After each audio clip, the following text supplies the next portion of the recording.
Retired justice Sudhanshu Gulia search committee chairperson.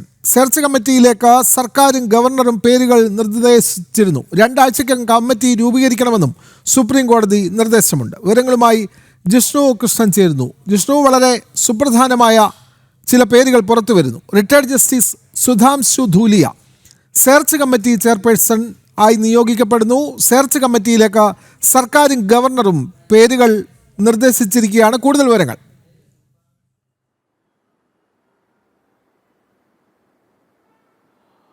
Vinod, കേരളത്തിലെ digital സാങ്കേതിക സർവകലാശാലകളിലെ VC നിയമനവുമായി ബന്ധപ്പെട്ട കേസ് സുപ്രീം കോടതിയിൽ കഴിഞ്ഞ ദിവസങ്ങളിലായി വാദം തുടർന്നു വരികയായിരുന്നു. ശേഷം ഏറ്റവും ഒടുവിൽ കഴിഞ്ഞ ദിവസം കേസ് പരിഗണിക്കവേ VC നിയമനത്തിനു വേണ്ട സെർച്ച് കമ്മിറ്റി കോടതിയുടെ മേൽനോട്ടത്തിൽ രൂപീകരിക്കാം എന്ന് സുപ്രീം കോടതി വ്യക്തമാക്കിയിരുന്നു. ഇന്നിപ്പോൾ സുപ്രീം കോടതി ഉത്തരവിടുമ്പോൾ സെർച്ച് കമ്മിറ്റിയുടെ ചെയർപേഴ്സണായി റിട്ടയർഡ് ജഡ്ജി സുധാംശു ധൂലിയെ സുപ്രീം കോടതി തന്നെ തീരുമാനിച്ചിരിക്കുകയാണ്. നേരത്തെ പശ്ചിമ ബംഗാളിലും വൈസ് ചാൻസലർ നിയമനവുമായി ബന്ധപ്പെട്ട് ഗവർണറും ചാൻസലറും സർക്കാരും തമ്മിൽ പ്രശ്നമുണ്ടാവുകയും അത് സുപ്രീം കോടതിയിലേക്ക് എത്തിയപ്പോഴും സമാനമായ തീരുമാനമായിരുന്നു. അതായത് ഒരു റിട്ടയർഡ് ജഡ്ജിയെ സെർച്ച് കമ്മിറ്റിയുടെ അധ്യക്ഷനാക്കിക്കൊണ്ട് സെർച്ച് കമ്മിറ്റി രൂപീകരിക്കുന്ന നടപടിയായിരുന്നു സുപ്രീം കോടതി കൈക്കൊണ്ടത്. അതിന് സമാനമായാണ് കേരളത്തിലെ ഡിജിറ്റൽ സാങ്കേതിക സർവകലാശാലകളിൽ വൈസ് ചാൻസലർ നിയമനവുമായി ബന്ധപ്പെട്ട് സെർച്ച് കമ്മിറ്റിയുടെ അധ്യക്ഷനായി സെർച്ച് കമ്മിറ്റിയുടെ ചെയർപേഴ്സണായി റിട്ടയർഡ് ജഡ്ജ് സുധാംശു ധൂലിയയെ ഇപ്പോൾ സുപ്രീം കോടതി തീരുമാനിച്ചിട്ടുള്ളത്. കൂടാതെ 5 അംഗ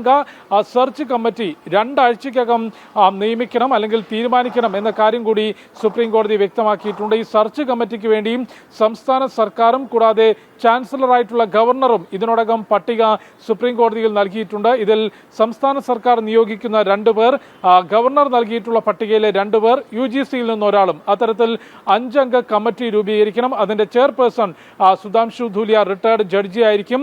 ഇതിന്റെ നടപടികൾ 2 ആഴ്ചയ്ക്കകം പൂർത്തിയാക്കണം. കൂടാതെ 2 മാസത്തിനുള്ളിൽ 2 സർവകലാശാലകളിലും വൈസ് ചാൻസലർ നിയമനം, അതിനുള്ള നടപടികൾ പൂർത്തിയാക്കണം തുടങ്ങിയ നിർദ്ദേശമാണ് ഇന്നിപ്പോൾ സുപ്രീം കോടതി ഉത്തരവിൽ വ്യക്തമാക്കിയിട്ടുള്ളത്. അതായത് സാങ്കേതിക ഡിജിറ്റൽ സർവകലാശാലകളിൽ VC നിയമനവുമായി ബന്ധപ്പെട്ട് സർക്കാരും ചാൻസലറും തമ്മിൽ നിലനിൽക്കുന്ന അഭിപ്രായ വ്യത്യാസങ്ങളിൽ സുപ്രീം കോടതി ഇടപെട്ടുകൊണ്ട് സെർച്ച് കമ്മിറ്റി രൂപീകരിക്കുകയും അതിൻ്റെ ഒരു സമവായത്തിലേക്ക് എത്തിക്കുകയുമാണ്. താൽക്കാലിക VC നിയമനത്തിലും കേസ് സുപ്രീം കോടതിയിലേക്ക് എത്തിയിരുന്നു. ആ പശ്ചാത്തലത്തിൽ കൂടിയാണ് സെർച്ച് കമ്മിറ്റിയെ കോടതിയുടെ മേൽനോട്ടത്തിൽ നിയോഗിക്കാമെന്നും അതിന്റെ ചെയർപേഴ്സണായി റിട്ടയർഡ് ജഡ്ജിയെ ഇപ്പോൾ സുപ്രീം കോടതി തന്നെ തീരുമാനിക്കുകയും ചെയ്തിട്ടുള്ളത്.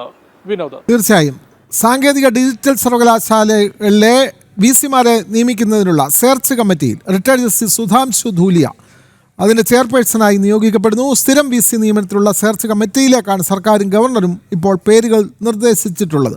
വിവരങ്ങൾ നൽകുകയായിരുന്നു ഡൽഹിയിൽ നിന്നും ജിഷ്ണു കൃഷ്ണൻ.